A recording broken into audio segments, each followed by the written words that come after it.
Hello, everyone, and welcome back to another episode of the House of Footy podcast. We're back for 2024. I'm Jack Hudson, and joining me as always is AFL legend Warren Tredrea. Treaders, how are you, mate? G'day, Hutto. How are you, mate? We're back from, hopefully our skin folds are all right. It's pre-season time. We're going to go under the calipers. We're going to get weighed very soon. And sadly, I think we'll be in the fat club. Yep, well, at least that won't be public knowledge. It will. If we're open and honest with this audience, we have to declare that straight Yeah, up. well, I'm going to hide as much as that as I can because I'm probably a little bit over playing weight as I was when I was playing a few years ago. But plenty going on in the world of footy, Treaders. As usual, the AFL world is certainly not quiet. And the Saints this week making a big move. Yeah, well, if we look at where St Kilda moved under last year under new coach Ross Lyon, it's been dramatic what's happened, isn't it? Because we know Simon Lethlean, well, obviously left the AFL, then went off and ran head of footy after some time out of the game, then went into CEO.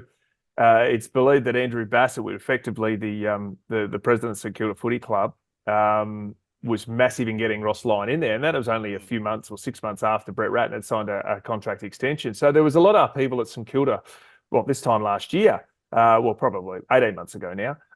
So everyone's going, what's going on? So Ross Lyon comes in, they're playing vastly more competitive football. But if you look at the changes, I think there's been 5 or 6 changes over the last 12 months. So effectively, it says Simon Lethlean has mutually agreed to terminate. Well, I'm not sure how many CEOs do that. So let's face it, he was sacked out of the system. It's difficult and no one sits tight with this one. But it was almost like Simon Lethlean's power had disappeared a little bit as chief executive officer. So at the moment, it's ex-Kangaroo CEO Carl Delena, who is the interim CEO for the Saints. So we'll touch on that first. Now, first, he is one of the favourites to take over. But whoever takes over this role is going to be a somewhat, probably more commercial, offside, non-football type of leadership role.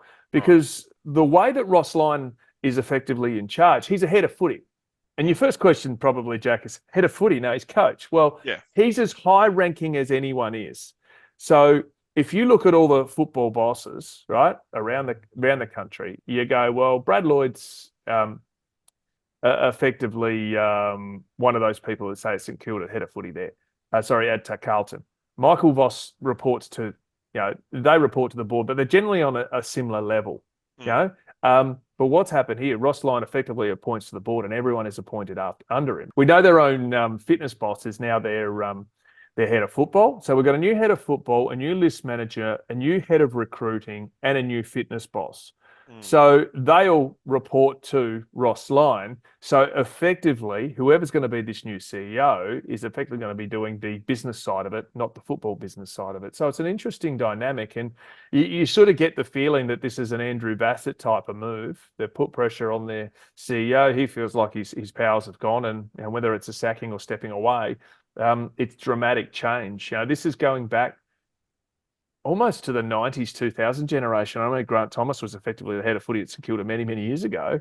But now the common thought is that the head of football runs the football department, the coach reports to him, and then the coach is appointed with governance generally from the head of footy by a board. So interesting dynamic for St Kilda and more changes afoot, but they'd have to say, well, what Ross Lyon's done in his first 12 months in the job has been simply brilliant. They're really fighting out games. They've developed young kids. They've made some bold moves from their list to move certain players on who haven't developed, bring some other youngsters in. So Saints fans are sitting there going, well, more change. Hopefully it pays off in 4 points on the Oval. Yeah, and you were mentioning, Fred, about those list changes. Like you see a Jack Billings gone, a Jade Gresham gone, and they made finals last year. So they look like they're fully resetting a lot of things around the board to make themselves a genuine contender again. Yeah, and without being disrespectful to those players, it's almost like, well, I think in the Billings situation, they're paying a significant portion for him to be playing elsewhere. So, those players are decent contributors, but it's almost like Ross Lyon's going, I'm getting my DNA on this team. I want to bring in these types of players. I think we've got this. You just look at Bradley Hill's turnaround. From his form the previous couple of years, not great. Last year, very good. He was complimented well. But looks like they made a tough decision on Dougal Howard. So what Ross Lyon does do is he puts his Ross Lyon imprint. This is how I want to play. These are the players I want to bring. And obviously 12 months in, when you step into a job, you're inheriting all the players. You haven't recruited them. So now we're starting to see him Stephen Silvani back in the list management space and recruiting space. They're putting their DNA exactly who they want the Saints to reflect going forward. Yeah, I don't mind what they're doing. Like, I think the change needed to happen rather than being mediocre for so long to actually push and be one of the big boys of the comp. Speaking of big boys, big ring, this is one of the strangest things, but the gather round whole fascination of it all continues to build, and now there is 4 boxing bouts set for Adelaide 36's arena. How's this, Shredder? So we've got Mitch Robinson against Kane Pettifer, Anthony Rocker versus Corey McKernan, which Let's say they can fight, right? yep, Yep. Dane Swan against Dale Thomas, I suspect they could fight. yep, and Kane Corns and Nathan Brown. I suspect that they can't fight. Mate, Kane Corns, here's the thing. Kane Corns is good on the lip because he can't fight. I've already seen some memes. People have pretty much got music running in. They've got him doing Rocky training with Graham's head attached to a coach's body. Chad on the other side holding a drink bottle. Kane doing push-ups to Rocky music, running up the stairs, I think in Philadelphia where Rocky was filmed. And then he gets into the fight and then he's knocked out straight away. But yeah, I don't know about this. I was approached to do a fight night a few years ago. Were you really? Yeah. They reckon they could cough up between 30 and 40 grand to do a fight. Oh. Yeah, so there's some big money going around in that space, and I don't think the fight night actually went ahead. But we saw that Cameron Mooney did that when it had a fight and didn't work out so well. But Tommy Bellchambers belted him. Yeah. But you look at Paul Gallen from the NRL; he's made significant fights, and now he's doing actual title fights. And when those guys get pay per view, it's huge money. Barry Hall had some success, obviously got knocked around too. Sonny Bill Williams gets big money. There's heaps of NRL players that have actually done it over the journey. But this is interesting because obviously someone's seen an opportunity with a lot more people in town for gather round, obviously playing all 9 AFL games in the South Australian sort of CBD, so to speak, even though a couple are in the hills, the Adelaide Hills. But, this is where the Adelaide 36ers train. This is where they used to play back at the day. So there's the old Clipsal Powerhouse or the Powerhouse in Findon, so not far out of town. But, there'd be significant money. They'd have to be getting significant money, these blokes, to do this. Because otherwise, why the hell would you? Unless you really like boxing, why the hell would you get in there? There's some guys who genuinely, Kane Pettifer and Mitch Robinson, you've seen bits and pieces. Mitch Robinson's an angry head. Kane Pettifer, I think, has had a couple of potential fights before. But Kane Corns, good luck, Wig. Yeah, that's... So that's it. It's just PR, let's be honest. It's just PR and talkability. And obviously by having 2 Channel 9 Sunday Footy Show personalities, then they can make a massive thing of this. Oh, 100%. People are going to But what is it? How many rounds is it? Is it 2-minute rounds or something ridiculous? Or I'm not entirely sure, but like I think there's good packages on around at 36's arena. Like it'd be a good view. Like it's actually a really good venue to watch. I'd imagine to watch boxing at. So it would be. It'd be really, really good.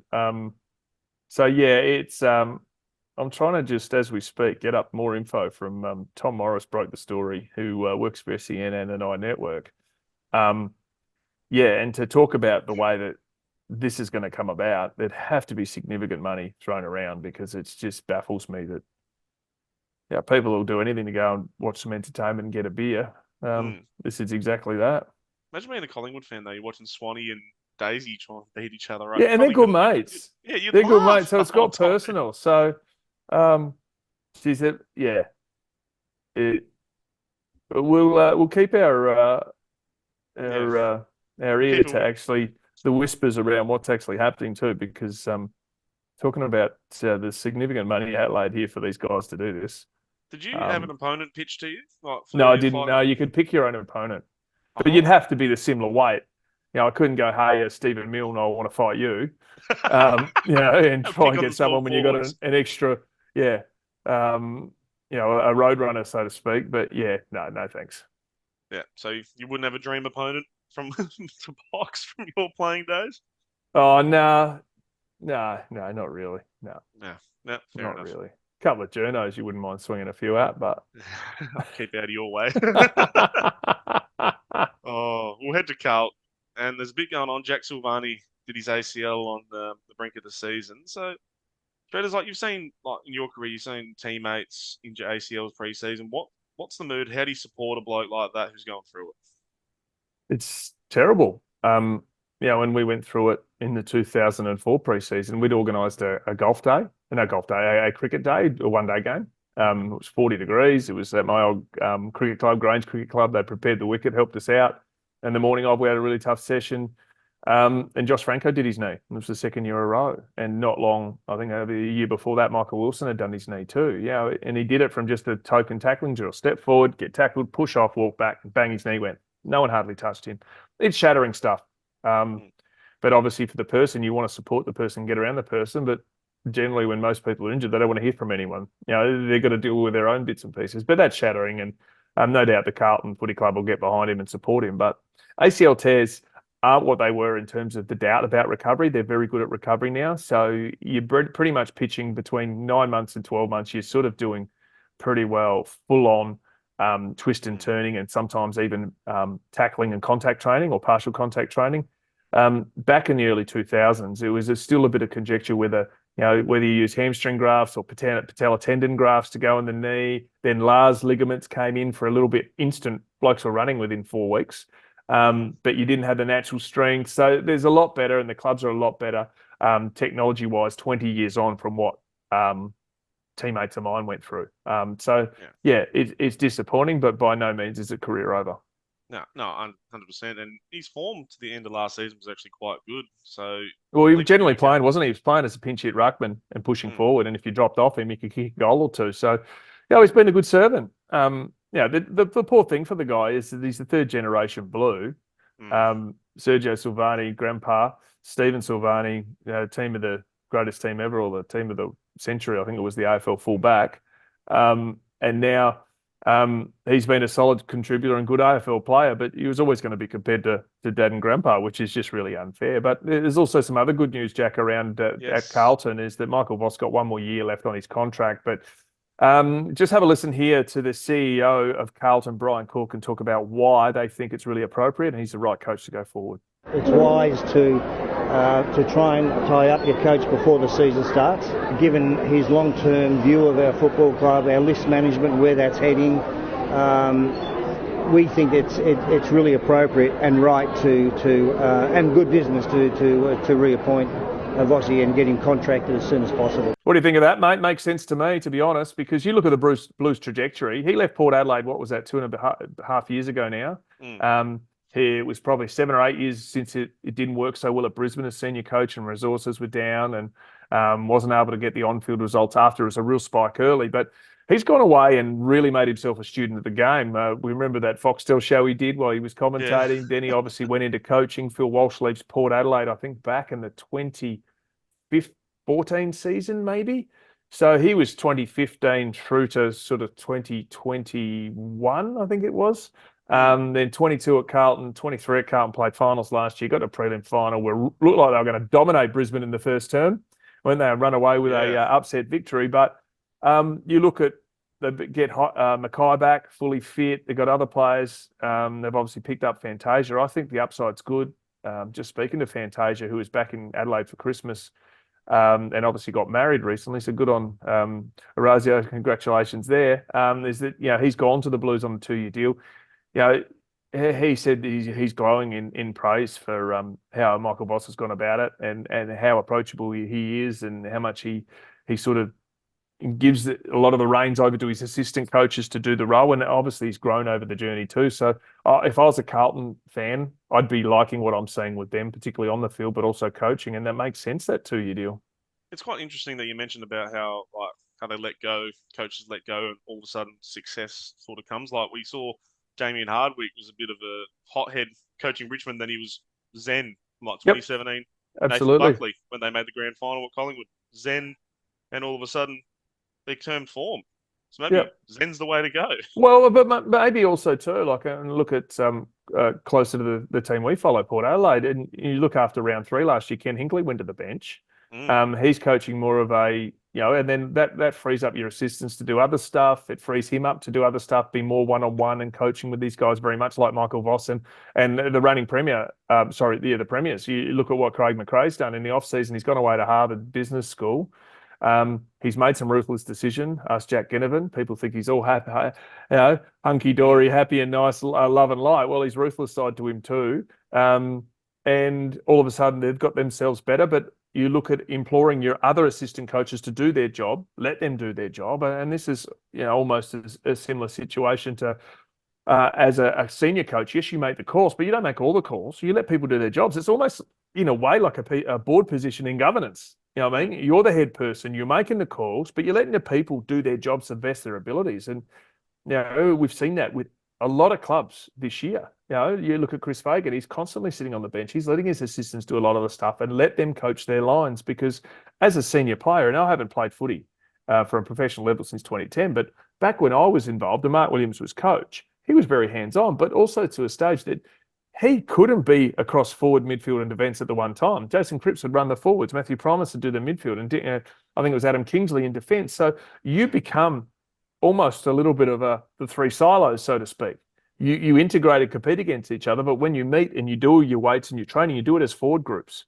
And even stages of meditation and massage, you are in your tight little bubble that whole time. So that's why that assistant coach thing is so important. But more importantly, across that, having a senior coach who's able to sit back, relinquish some of the reign, like Ross Lyon does, but also too, he brings it pretty quickly if his assistants aren't delivering what he needs for his mantra or his tombstone going forward to say, this is how we want to play. 100%. And trust means so much. Trust is what makes the world go around. And look at Collingwood. You touch on that perfectly, and I've jumped in again, but you talk trust. Look at Collingwood's midfield. Late in that game, right, there's nothing in that game against Brisbane. Right, Collingwood always had that little bit of measure, but there is nothing in that game apart from key decisions. What happens? Their structure's held up. The likes of Crisp, Pendlebury, DeGoey, Dacos, keep going. Side bottom, Mitchell. At key moments, their key guys knew what to do and they executed. I'm not saying Brisbane's didn't, but they just lasted that little bit longer. I still remember there was Berry got pulled into a contest. Chris drops out, holds his width as he is as a wingman. Ball spills out because they've beaten a 5-on-6 in the stoppage. Find the free man. He kicks the ball, goes back, kicks the key goal, and that last quarter, even third quarter, got him going. So, make no mistake, as much as you've got great coaches, great assistant coaches, if you've got coaches and senior players who can control the people where they stand, that's what makes the difference, because you now can't use a runner every 2 seconds. You can't rotate 150 rotations. So you're restricted on rotations. You can only use runners at key points of injuries and or goals. So that puts more pressure and more empowerment on your players. And I think that's the big direction going forward. You need leadership group players to effectively be the coaches out there. And that's where probably Collingwood does it better than anyone in the comp. Any coincidence they're the premiers? Yeah, none at all. And I think Tom Mitchell was another key example. You saw him brace fly after the final siren saying thank you. Like, that's trust and that's love and appreciation for your coach. Let them do what they do well. That's why they get drafted. 100%. And pre-season, Collingwood will take on Richmond Icon Park, and it's only a month away, Tread, as the official fixtures. How crazy is that? It's unbelievable, isn't it? It's good because let's face it, the cricket stuff we've seen rolled out this summer hasn't been that exciting. Even if the opposition, Pakistan and the West Indies, could catch, it might have been a different story. And if you're in tennis, that's great. You watch your tennis, but no thanks to me. I don't mind tennis, but I spend all year rehabbing from an AFL season. Get through trade period, Christmas, go watch the cricket, love my cricket. We've obviously had a World Cup, so we've done well and have a World Test Challenge, and it did help that late last year when the finals were all happening, we also had the Ashes, which is unbelievable. So my tension and stress in terms of professional sport was high. But over this Christmas period, and we're probably lucky the West Indies toured Australia, because I was all set to go to the Adelaide Test and get all engrossed in that, and then it was the last day and effectively finished inside 2.5 days. But let's face it, there's a lot of people 24/7. 12 months of the year, 365 days. Worry about when footy starts. We'll get excited about the pre-season, but they're just a guide. And it's a good opportunity. And for me, it was all about just preparation. Yeah. So what was it like for you? Because obviously start of the pre-season, like when you started your career, it's quite a bit more serious. Like you'd have 60, 70,000 packing into the MCG for a final, into the NAB Cup where about 80% of the teams didn't give two shits. Well, back then there was some big money too. So if you won the pre-season comp, it was 300,000 to 500,000 for winning. And the beauty of staying in the comp So back when we were involved, and we won 2 titles in a row, 2001, 2002, and it was Ansett or Wizard Cup. I think they changed the sponsor at that stage. So there was big money. So we played Adelaide in a first game in a 51,000 at Football Park. Like, we laugh about that now, mate. Like, we talk about the fixtures here. Port will play Fremantle at Alberton. So don't worry, that'll be chockers. But the new facility prevents probably 3,000 people getting in. But yeah, I like the fact that it's going back to Icon Park. It's going to Blacktown. It's going to Manuka. Essendon played Geelong at Geelong. Port, as I mentioned, Port and Freo at Alberton. Adelaide at West Coast are playing at West Adelaide, Richmond Oval here in Adelaide. Lonnie is going to host Western Bulldogs and Hawthorn, and St Kilda North Melbourne at Moorabbin. So I love that you go back to those regional grounds. But early days when it was us, it was all about trying to play well and get up and going, because you played all these trial games, you played all these breakdown drills for the previous 6 months. You're sick of competing against the same defenders. For me, it was Matthew Bishop, Darryl Wakeland, Toby Thurston. You're trying to be serious like it's game style. You do it as much as you can, but nothing replicates a game.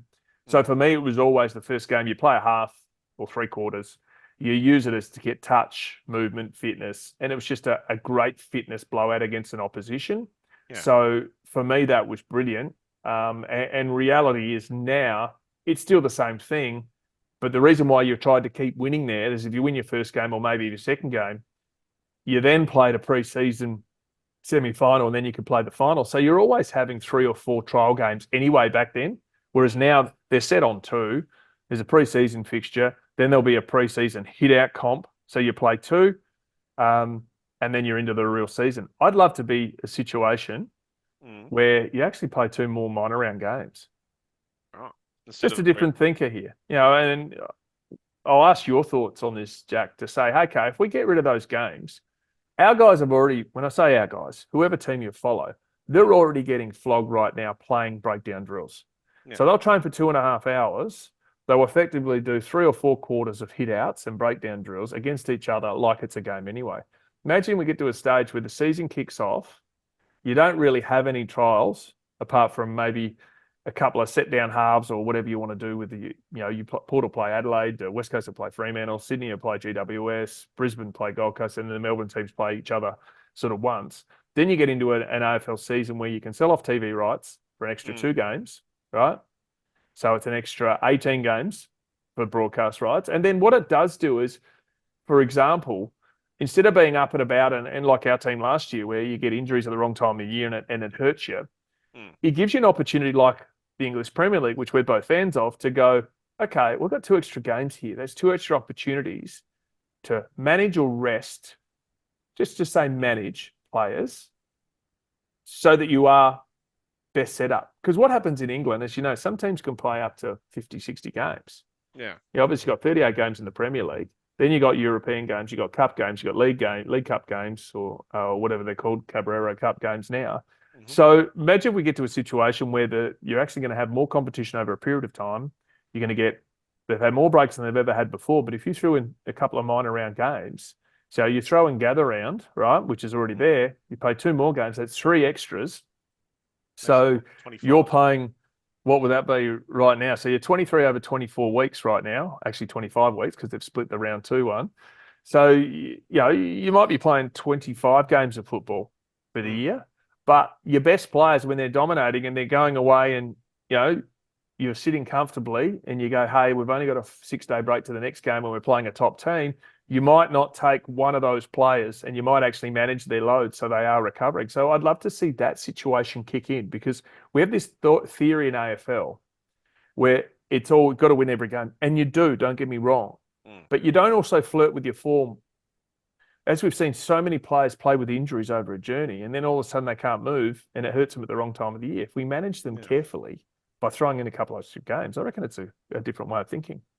I wouldn't mind it. It would be interesting to see how the tactical nous of it all, like if you've barely seen any opposition, anything, see how it all works out in round 1. We'd probably get some really interesting games of football. You would too, but let's face it, even now they haven't seen anything. So they're preparing, they're playing like it was last year. So my thinking of that was I think that's appealing simply because Gold Coast is going to be hard to pick anyway. everyone's going to be watching them for the first 6 or 7 rounds. And that's generally what teams look at too. Anyway, what trends are we seeing? Well, 7 rounds, you're getting a trend on the statistics, how the game has evolved or changed. We know we're going to see some different stuff from the Gold Coast because they've got a new coach. But I think we also know that Sydney are going to play a similar way because John Longmire plays a similar way, and we know how they play and how their ball movement is. It's just the cattle that change, the players. Yeah. So, and how much is a Sydney's cattle going to change? Well, we look at, they've got Hamblin coming in, right? Grundy's going to come in, so going to be a bit more movement from their ruckman as opposed to previously it's just a hit ruckman and not get big numbers in the footy. So I'll play with an extra midfielder. You look at Taylor Adams, got an extra inside mid-tough player, right? And I reckon Jordan from Melbourne's the other player. So you go, yeah, there's going to be some bits there. You look at even the team we follow, Port Adelaide, you go, hey, they need to reinforce defence. They have. They've done that. Zirk Thatcher, Radigalia come in, Sweet in the ruck, Sold on the ruck. So they're going to be probably a bit more competitive and a bit more chase and hungry in the ruck. And you go, well, they're going to be tighter in defence. You'd think early days. So, and Aaliyah may be freed up. So there's enough, it all fundamentally comes down to winning the footy. Yeah. And then you look at Collingwood as well. Like, they didn't really need to improve, but they did. And you look like their small forward line is probably the best in the comp now. Yeah, and Ginnivan wasn't bad. It's a premiership player. Yeah. But it'd be brutal. Well, you talk about loyalty to club. Well, he was committed to stay, and he hadn't made some great decisions. He's probably stagnated a little in his form. But all of a sudden, he's out. Yep. And they bring a genuine gun small forward from Fremantle. I'm going, huh? I thought he was staying. Yep. One of the most underrated players in the comp, Lockie Shields. Yeah. Now, we're talking about player moves. We've got the free agency list, and there's some big names here this year. Yeah, well, if we go through them, let's sort of isolate here and go at the top of your head, who'd be interested and who needs. Like, Elliot Himmelberg's got 1 more year. Yep. Now, if he doesn't get opportunities, they're saying he might have to go to defence because Adelaide's got a few issues in defence. But out of those guys, I don't think Adelaide's rushing to re-sign any of them straight away. No. And this is the utmost respect of Rory Sloane. He's obviously got some niggles pre-season already. Ben Keys has been a good, solid contributor. But, he's hardly risk a free agency, a 5-year deal anywhere. You know what I mean? He's been a bloody good performer, but he was discarded by Brisbane, but he's been really good for Adelaide. Brodie Smith's been good, so maybe he might, provided he's good in form, get a couple-of-year deal. Taylor Walker's rolled on his second 1-year deal. Obviously, close to the Coleman medal last year and second, I think, in the best and fairest and kicked a record year and was All-Australian for the first time. But still, he would be a decision at the midway mark of the year. Yeah. You know what I mean, at his age. So there's probably no real flight risk there for Adelaide. Go to the Lions, Hutto, and I think there's one who's obvious. Berry, Joyce, Lester are the free agents there, but there's a guy called Hugh McCluggage. Yeah. Like, mate, everyone in the comp would love to get him. They couldn't afford him, but he'd be $1 million at least. You look at Connor Rosie's deal, which is an 8-year deal. It's probably not 8 years, but they say average is, 6 years for free agency. He's looking at 6 years, at least 7, maybe $8 million. He's a superstar midfielder. You only got to look at the game. I called it for 5AA with Port and Brisbane in that first final. When he went off the ground, Port got themselves back into the game. When he came back on, the game was gone. So I think you look at any team in the comp, Hutto, you'd be chasing him, wouldn't you? Provided you had the space. You rule out Collingwood, they wouldn't have room. Carlton probably wouldn't have room. Salary cap, geez, Port would like him. But Brisbane's not going to lose this guy. No. He's their future. That'll get done, and there's already talk that it's going to get done. Yep. Then you go to Carlton. They haven't got too much troubles with Matt Cottrell, Caleb Marchbank, just good servants to the club, good depth players. And are you moving? Are you moving now though? On them? Yeah. No. Wouldn't think so. No. Collingwood, Will Hoskin, Elliott, Jeremy Howe, Oleg Markov, who's one of the feel-good stories, obviously, is last year's premiership, having been turfed by both Richmond and the Suns. Scott Pendlebury and Still Sidebottom. Again, you're not moving on those guys straight away. No, and that's the thing. And I think probably the one that's most likely to get a multiple-year deal was probably Markov, isn't it? You'd say so. Maybe, isn't it? Because his importance late in the year came in for Noble, and everyone was shocked, but they knew what they wanted, and people were starting to query. But it was a ruthless call, and it was the right call because it works out they win a premiership, and he played a wonderful role. But as you say, Pendlebury and Sidebottom been 1-year deals for years. Howard, plus 30 that he's in that same situation. And Will Hoskin-Elliott is a very underrated player, but as you say, no one moves quickly. The Dons have got Todd Goldstein. He actually left the Kangaroos because he was a unrestricted free agent and he'd been there multiple years. Heppel just signed a 1-year extension. Probably could be his last year, depending on form. And Andrew McGrath's probably the one they sit back and go, hey, he's the one that's probably going to get the 5-year deal. But really, I probably need to see him under Brad Scott really take off in his form for him to seriously cash in. Yeah, 100%. He's former number 1 pick, of course, as well. Like I want to see his use of the footy improve a lot. He can butcher it a bit. Yeah. Go to Freo, who obviously they lost Lockie Shields, and he would have been in this unlisted sort of thing had he not departed for Collingwood. But Bailey Banfield, Ethan Hughes, Corey Wagner, but Matt Taberner is probably the one that really sticks out. Sean Darcy re-signed a 6-year extension till 2030 because big rucks are hard to come by, apparently. Yeah, and he's committed to him. And, we probably didn't get a great look at he and Jackson in the 1-2 last year because Darcy had those injuries. But before that, previous years, Darcy's an All-Australian contention ruckman. So he does rely playing on big minutes. So it'll be interesting to see how that develops this year. Justin Longmuir, I think, out of contract as a senior coach. But Taberner, we can highlight him as being someone gettable. But he was a mainstay in their forward line, but then wasn't consistently in and out of their team. So interesting times for the Dockers. They've obviously gone to the draft heavy. They've lost some key players. They've locked away some key players. And they really need a big year out of Darcy, Jackson, Sarong, Brayshaw, because we saw it a couple of years ago. We need to see it again. And that's where they'd probably dropped off more so than anyone, hadn't they? And the big question mark over Nat Fyfe continues as well, whether he can still go. Yeah. This will be a big year for the Cats. Obviously, they fell out of the finals after winning the flag, and their list is more on the senior side, but there's a lot of players out of contract. Jed Hughes, Mitch Duncan, Cam Guthrie, Zach Guthrie, Tommy Hawkins, Jake Kolodjasny, Mark O'Connor, Brandon Parfitt, Gary Rowan, Reece Stanley, Zach Tui, and you've got three agents we've noticed here, Jack Henry and Tyson Stengel. This comes after Tom Stewart signed a 4-year extension, so busy year at the Cats. You think if they bomb out again, a lot of those names might be on the retirement list at the end of the year. Well, that's the bit. This is the juggle that Chris Scott has got to deal with. Andrew Mackey, 2nd year in as list manager. It's a tough get. You look at, they lost Radicalea. They lost Radicalea. Why? Because they couldn't get him into the team consistently. And they obviously, salary cap's tight, couldn't pay him, couldn't guarantee him a spot. Jack Henry, you understand he's a key player for him, but had some injuries. Tyson Stengel's in that nice demo for age. But as you took at all those guys, you go, Parfitt's got some upside, but he needs to get himself into the team 24/7. So he's probably another one that'd be a chance to exercise free agency and look elsewhere. But Gary Rowan, when he's fit and firing, still got long-term footy left in him. Stanley's the same. Tui's the same. Tom Stewart's not young, but he signed a 4-year deal because he's been an absolute superstar since they plucked him from the Cats VFL team. Kolodjasny's not, you wouldn't think, going anywhere. But as you say, Duncan's not, they're not they're not young anymore.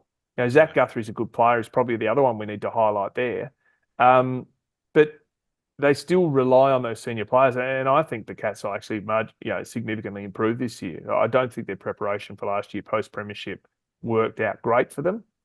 Because I think they really enjoyed that extra space of pre-season, those extra few weeks to taper their run in. Last year, there was crammed because they won the grand final and played in the last week of September in 2022 as premiers. So, interesting dynamic how they're going to manage it.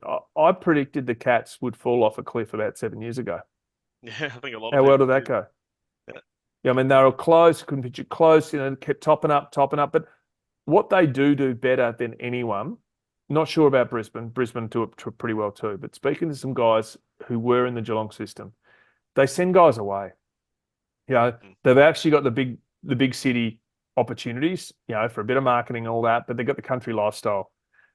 The guys do train a certain amount of period of time, then they get told to get out of the club. They're not there all day, every day. I think Chris Scott's got that balance really well. Nigel Lappin is phenomenal in that development sort of integrated space. And half Tom Hawkins owns a bloody farm. We've seen that Jeremy Cameron. They spend time away from the club. So they're professional athletes, but they have a life outside of it instead of being there 24/7, living in a big city and can't consistently get time away. I think that is a massive advantage that Geelong has on a lot of teams, very much like the the Sydney teams and the Queensland teams where it's not footy mad and you can live your life outside of it. A bit of work-life balance never goes astray, that's for sure. Speaking of the Sun, Ben Ainsworth, Levi Casbolt, Nick Holman, Sean Lemons, Darcy McPherson, Alex Sexton, and Jared Witts. I think you probably just play it by ear and see how it goes in Zimmer's first year. Yeah, and let's face it, unless there's anyone there to take over from Witts, Witts is a gun ruckman. Best hit-out ruckman in the comp, I think, on some of the numbers. Lemon's good player, Holman. Casbolt, geez, he's good last year. I think he finished second, the best and fairest to Anderson. So, You did it right. this will take care of itself, these guys. They got young talent.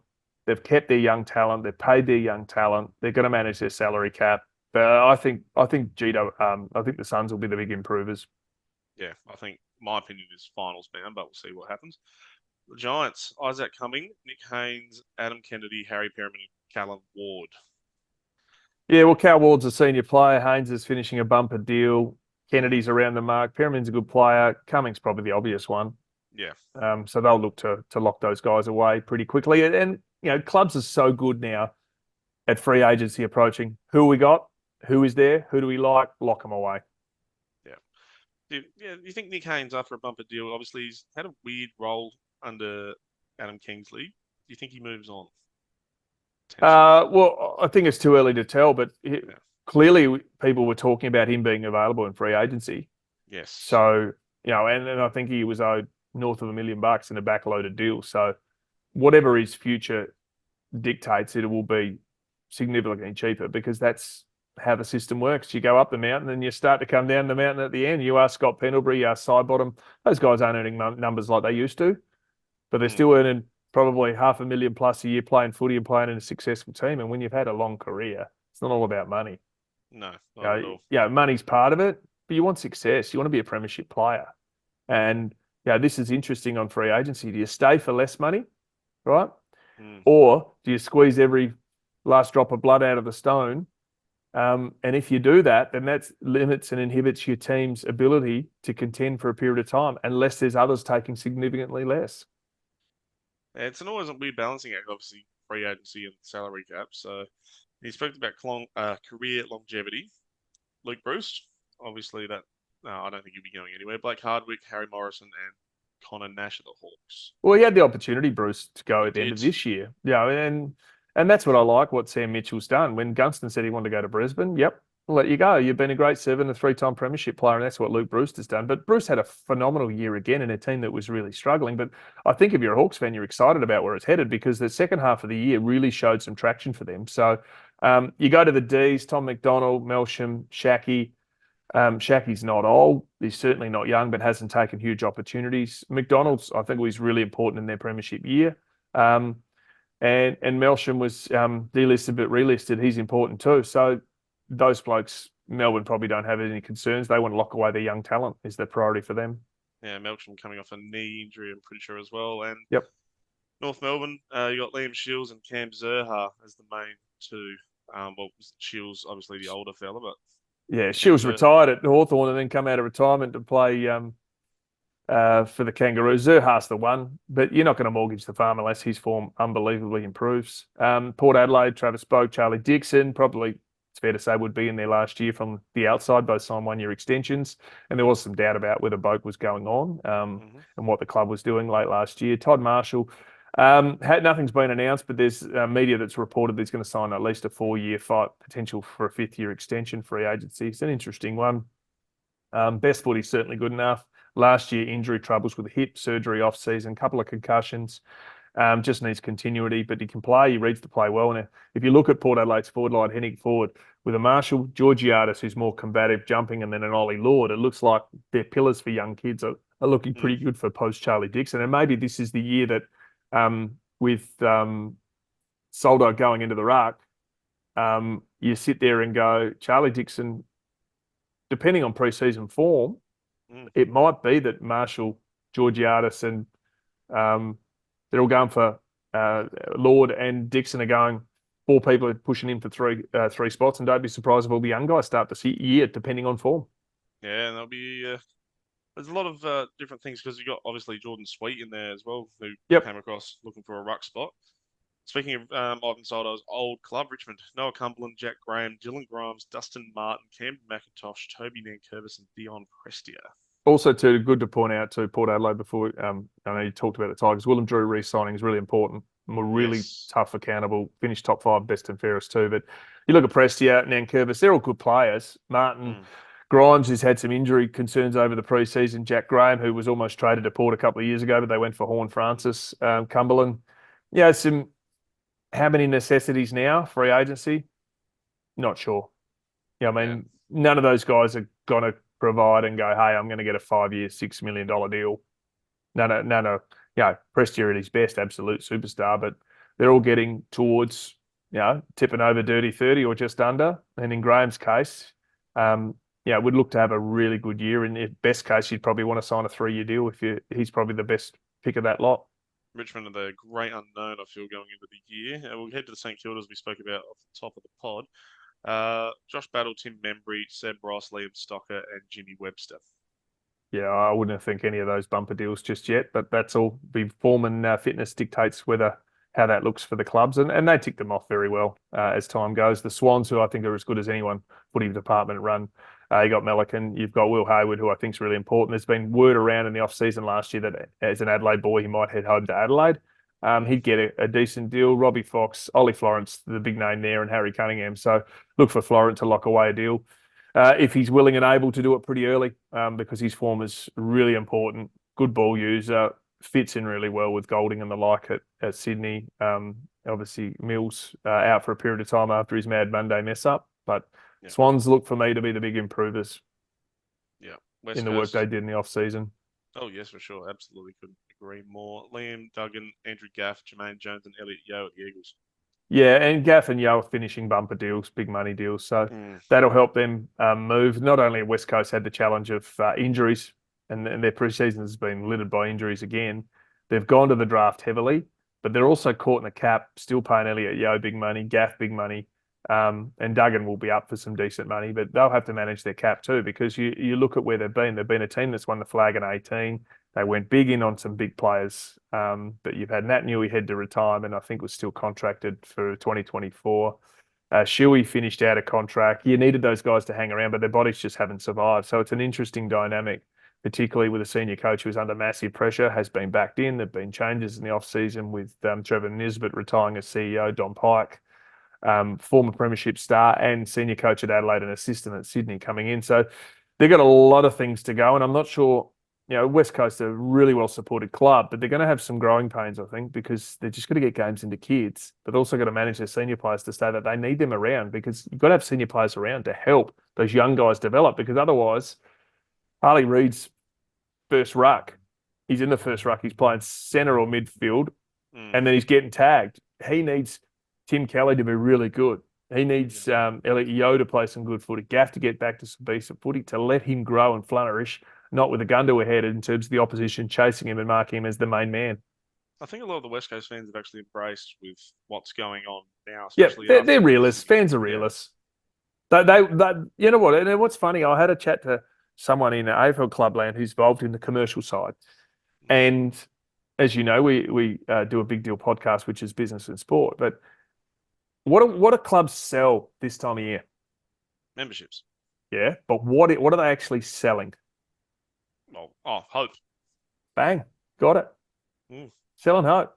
We're selling hot air, aren't we? Yeah.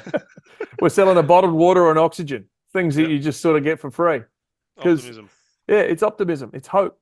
And for West Coast, what are they selling? They're selling youth. They're selling excitement. They're selling development. They're selling come on the journey with us. That's the interesting bit, isn't it? Even Collingwood, as good as they aren't selling a premiership. They're selling hope to win one. Yeah, West Coast are selling hope for excitement and delivering and being a part of the club and being a part of the tribe, so to speak. So, and that's no different to the Western Bulldogs, who are the last team we'll talk about. Is Tim English is the big one, but he's had headaches. People are saying it's not concussion, but he's had headaches and had some issues there. Jason Johannesson, who was the Norm Smith medalist from when the Bulldogs won. What was that? 15? 16. It was 16, yeah. And Tommy Liberatore, he's not going to go anywhere as a gun player, but not he's not getting a 5-year deal. Tim English will be cashing in big time, being an All-Australian ruckman last year. So there's also some bigger names who are, according to Footy Wire, out of contract. Well, not bigger names, but well-known names. Sam Berry, Ned McHenry, Patrick Parnell, Adelaide. None of those are going to be rushed. Jared Lyons, probably in the last year of his deal. Has Brisbane been a really good pick-up for Brisbane? Lincoln McCarthy's one who deserves to be paid. He's a good player. Mhm. He came on bargain basement, chips with no salt or anything on top from the Cats many years ago. He's been a really good player. So he'll get at least a couple of year deal provided he performs. And Jack Martin's the big name. He was the big name recruited on $1 million up front from the Suns. Hasn't really dominated, has he? But he's a talent and he'll get a contract extension provided he can stay fit. And he was missing, I reckon, in that final against Brisbane. He was really good towards the end of the home and away season, actually. Yep. Jack Martin, he was finding plenty of goals. Matt Owies as well, a very good small forward. Essendon have a few names on that list, including Archie Perkins, Dylan Shield, Jake Stringer amongst there, Jai Caldwell, who picked up from the Giants, Mac Welfie, Nick Cox. There's a lot of names on there. There's a lot of names, as you say, but Stringer's one who form, and I think that'd work well if he's coming out of contract. Keep him hungry, keep him fit. He plays great footy that way. Cats, as you say, Ollie Henry, Bowers, Jack Bowes would be good players. Max Holmes is a really good player. Benny King, and he'd be the key for the Suns to lock away coming out of contract. He'll get a bumper deal, and by all reports, he's making the good noise for the Suns to say, I'm not in any rush to get back to Victoria. Brandon Ellis would come back. He's on big money to go up there from when he left Richmond as a dual premiership player. Jesse Hogan deserves to be paid. He's been really good, but you'd think that he'd have short-term deals too, 1 and 2 years. Wingard will spend most of the year, and Frost, but Wingard will spend most of the year rehabbing. So I would suspect that this could potentially be his last. Egg Langdon at the D's is a gun player. Ben Brown out injured now. Tomlinson on the fringes. Taron Thomas needs to get his body right and his head right, probably, and his behaviour right, which is the key bit there. Alir will be one. If he plays well, he'll get paid pretty well. He's been a really good recruit for Port Adelaide. You think about him, he was a bit part player at Sydney when he came in. He's been an All-Australian. Radaglia is going to help free him up to play a natural centre-half back, looser type of player as opposed to being the lockdown guy. So I think look for him to have a big year. Lockie Jones out of contract, they'll lock him away. Finlayson's form, great first half of the year. I think led the goal kicking, but fell away towards the end of the year, and that'll be. You think he'd easily go on again. Yeah. The Tigers, Baker and Rioli get locked away. Dougal Howard looks like there's question marks around him. Wood played some interesting minutes and performed. He was very good, Mason Wood. Mate, very good. Young kid from South Australia at the Saints, Matthias Filippo. Kid's a jet. He won't go anywhere. They'll be doing everything they can to lock him away at the Saints. Errol Goulden, Logan McDonald at the Swans. Yeah, good luck. I hope they got some cap space. And Sydney's got a great culture, but West Coast Freo, and particularly Freo, got space. Talk about Taberner. If they could lose Taberner and get in Logan McDonald, that'd be wrapped. But Sydney went after Logan McDonald. Why? Because they knew Buddy Franklin was retiring. Yeah. The kid's a good player. They're not going to lose him. No. And Golden, shit. He'll be best player in the comp. Mate, when my kid was picking a fantasy team, he's expensive. I think he had a game where he had 42 and kicked 3 or 4 last year. That was against the Eagles when they just smacked them around. He is silk. Yeah, he's incredible. And the doggies, that Bailey Smith and Jamara Ugle-Hagen. Ugle-Hagen's going to have to get paid because if Aaron Norton's got 9 years, Ugle-Hagen, I think, has got more upside than Norton. Could you see a world where they keep Bailey Smith, Tim English, and Jamara? Because I can't. I actually don't know anything around the Bailey Smith one, but with him doing a knee, it just feels, and I feel sorry for the Dogs because this guy's a star. I watched him obliterate my team, Port Adelaide, in a prelim final a couple of years ago. I think he had 26, kick 4. Yep, certainly did. Yeah, he's a jet. But for various reasons off the field, since then it hasn't gone that way, and that was partly his doing. Well, majority of his doing on behaviour-wise. But then when you do a knee in the preseason, when you get yourself super fit and ready to go, it just feels like it just smells like a parting of the ways one. To be fair, though, I thought of Mitch Georgiadis to Port Adelaide last year was a parting of the ways. Did a knee, wasn't getting up, the side. couldn't stay in the team consistently. Oh, I'll be proven wrong, but it just smells to me with a team like Geelong having lots of space. Everyone keeps talking about it. I know the Dogs fans will be livid, and you would be because you don't want to lose superstar players. But either way, I reckon the Dogs will get a couple of first-round pricks for him. Oh yeah, He's a 100%. superstar player, Barley Smith, up and going. But Jamari Ugle-Hagan, you'd want to keep him. Yeah, and has that star factor, that Buddy Franklin-esque star factor that hopefully he can find the same sort of form as Budler. But I think that's it for us, Shredders. We've Yep. Been a gone good through- chat, mate. We've gone through list management at the start of the season, which is good. Well, these are the players that are, we all know that clubs, Yeah. as much as we can sit and talk about it, every fan could sit there and do what we just did then, talk about what they think, what they know, how it looks. That's what makes this footy economy work. And list managers are working 2, 3, 4 years ahead. Yeah, that's what you do. You sit down at the pub, you chat with your mates, you go through the free agents, you do I all hope this. I hope Port's list manager's not doing it at the pub. Cripper, no, he wouldn't be. But that's what this is all about. This is what the AFL loves about. We're in the heart of cricket season, on the verge of footy pre-season starting, in terms of started again, getting ready for games. And here we are talking about who's available, who's not, who's what, who could we get in, what picks we got left. And then you can also go through then in future. You look at what picks clubs have still got, what future trades have they got, what have they given up for the now, and you can clearly see the teams who think they're around the mark. Geelong, they're for the now. Port are there for the now. Adelaide, they've sort of held, haven't they? Brisbane, they're definitely for the now. They've brought in Tom Doedee in the off-season and made themselves better. So it's an interesting time. Melbourne, they're for the now. Whilst there are the teams like West Coast, North Melbourne, they've just gone really hard to the draft, and understandably, they're building their next premiership team from a base. Absolutely. Well, thanks for joining us. Don't forget to like, follow, subscribe, and all that. And we will see you next week. Done. See you then.